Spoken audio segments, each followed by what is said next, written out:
Like करें हमारे video को। चलिए देखते हैं आज का video.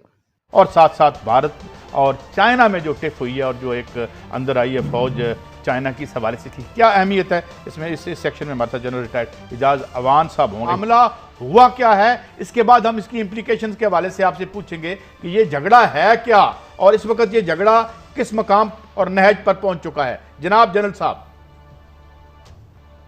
Thank you very much शहीद भाई। देखिए, इसका कॉन्टेक्स्ट ये है कि जो यूनाइटेड नेशन जनरल असेंबली के तहत एक मुआहदा हुआ था, एक एग्रीमेंट हुआ था, जिसमें परमानेंट 5 मेंबर, जिन्हें हम P5 कहते हैं, America, Russia, China, UK and France, इन्होंने उस पर साइन किए थे कि जम्मू एंड कश्मीर और लद्दाख एक हल तलब मामला है और इसका स्टेटस को तब्दील नहीं किया जाएगा। क्योंकि चाइना लद्दाख पर अपना क्लेम दाखिल करता था और वो कहता था लद्दाख मेरी टेरिटरी है, और हिंदुस्तान इस पर अपना क्लेम करता था, लिहाजा चाइना को रोका गया। इन 5 ममालिक ने एक एग्रीमेंट साइन किया जिसको JKL एग्रीमेंट 1948 कहते हैं। उसके तहत इसके स्टेटस को बहाल रखना था और इसमें कोई फिजिकल एग्रेशन या फिजिकल ऑक्यूपेशन नहीं करनी थी स्टेटस को चेंज करने के लिए। हिंदुस्तान ने, चूंकि हिंदुस्तान उसका सिग्नेटरी नहीं था, और अब मोदी गवर्नमेंट को रश ऑफ ब्लड हुआ और इन्होंने 370 एंड 35A को रिवोक करके कश्मीर का स्टेटस चेंज किया और लद्दाख को यूनियन टेरिटरी डिक्लेयर कर दिया और लद्दाख को कहा कि ये हिंदुस्तान का हिस्सा है। इस तरह जो एक्चुअल लाइन ऑफ कॉन्टेक्ट थी उसको इंडिया और चाइना का इंटरनेशनल बॉर्डर बना दिया और लद्दाख को अपने हिंदुस्तान का हिस्सा शो कर दिया। अब चाइना इस स्टेटस को कभी भी नहीं चलने देगा और ये है वो असल डिस्प्यूट कि हिंदुस्तान की जो क्लेम है कि लद्दाख मेरा अंदरूनी हिस्सा है और ये मेरी टेरिटरी है, यूनियन टेरिटरी है। चाइना इसमें सुना है कि हिंदुस्तान को बहुत ज्यादा पसपाई हुई है। ये हरकत करके भारत के साथ क्या हो सकता है और इसमें पाकिस्तान की स्ट्रेटेजी क्या होनी चाहिए, क्योंकि भारत तो पाकिस्तान के हलकों की तरफ भी देख रहा है। तो आप समझ रहे हैं चीन उन्हें कोई सबक सिखाएगा और पाकिस्तान की स्ट्रेटेजी क्या होनी चाहिए। भट्टी साहब, इसमें बड़ी एक जो सबसे बड़ी वल्नरेबिलिटी है, military vulnerability and diplomatic vulnerability India की, वो ये है कि इंडिया किसी बड़े ताकतवर मुल्क को जाकर अप्रोच नहीं कर सकता, न वो यूनाइटेड नेशन जा सकता है, क्योंकि जो परमानेंट 5 मेंबर्स हैं, जो 5 वीटो पावर्स हैं, उनके साइन शुदा मुआहदे को हिंदुस्तान ने डिसरिगार्ड किया है और UN के एक एग्रीमेंट को डिसरिगार्ड करते हुए स्टेटस को चेंज कर दिया है। तो डिप्लोमेटिकली एंड पोलिटिकली वो एक्सपोज है। चाइना के साथ वो कोई मिलिट्री एग्रेशन या मिलिट्री के हिसाब से कोई मुकाबला नहीं कर सकता और अब चाइना को रोकने की भी इसमें जरूरत नहीं है।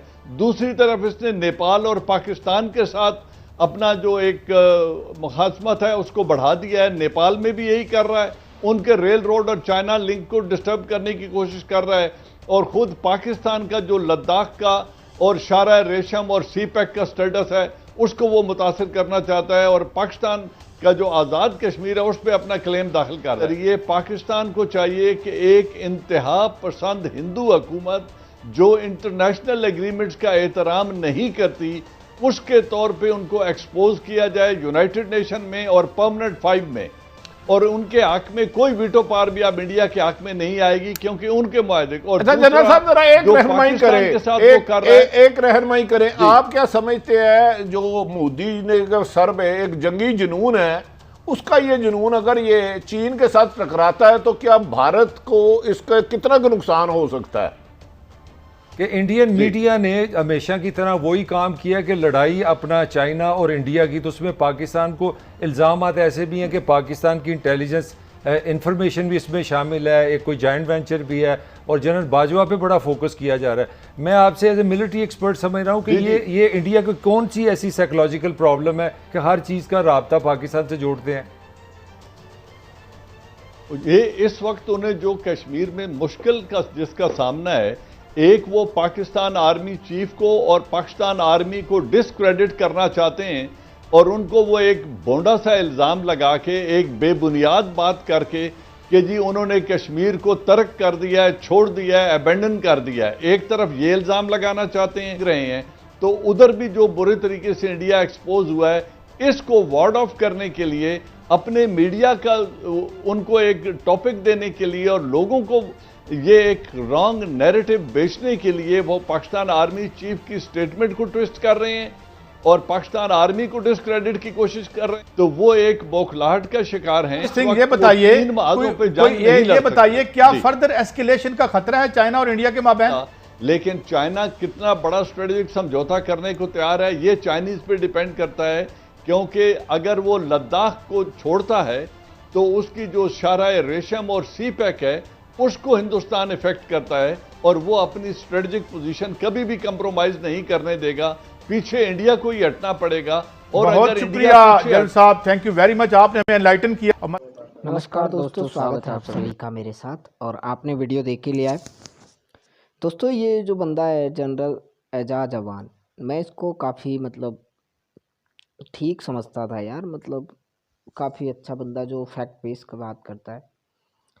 अभी जो इसने बात की थी दोस्तों, उसमें ये कहा था कि कोई P5 मेंबर के बीच कोई वो हुआ होगा एग्रीमेंट, जिसमें ये कहा गया था कि जम्मू कश्मीर और लद्दाख का जो पोजीशन है उसको वैसे ही रखा जाए जैसी वो थी, और इंडिया उसका सिग्नेटरी नहीं था।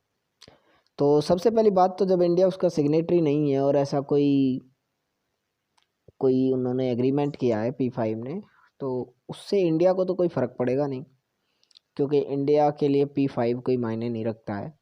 इंडिया खुद P6 है।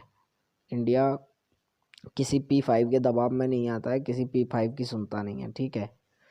दूसरी बात रही कि जो उन्होंने कोई एग्रीमेंट साइन किया हो जिसके अकॉर्डिंग चाइना, अब मुझे एक बात इसी बंदे ने बताई दोस्तों कि लद्दाख को चीन अपना एरिया क्लेम करता है।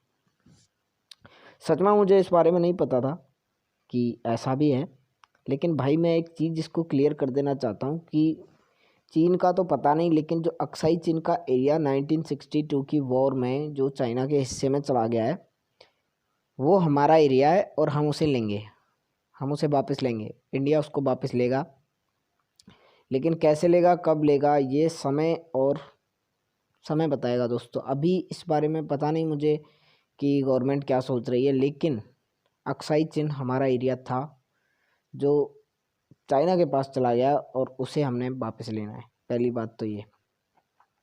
तो भाई तुम ये भूल जाओ कि इंडिया चाइना से दबेगा, और क्योंकि अगर तुम सपने लेना चाहते हो तो ले सकते हो, तुम्हें कोई रोकता थोड़ी है।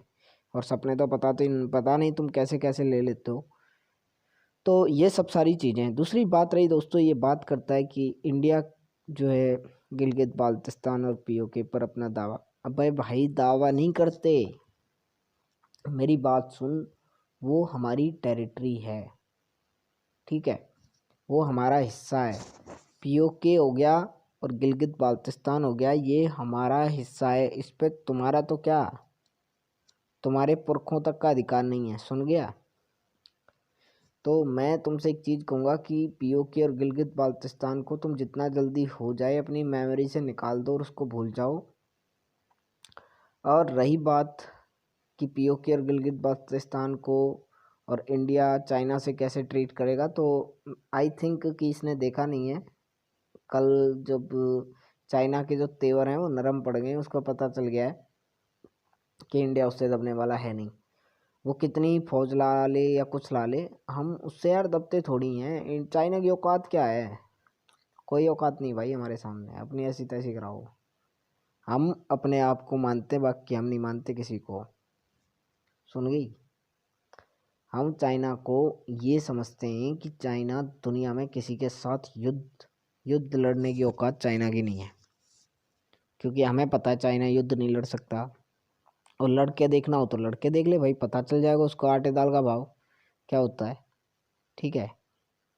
मैं कह रहा हूँ इंडिया के सोल्जर 5-5, 6-6 चाइनीज सोल्जर पे भारी पड़ेंगे, और ये बकवास कर रहे हैं यार बैठ के कि कुछ भी।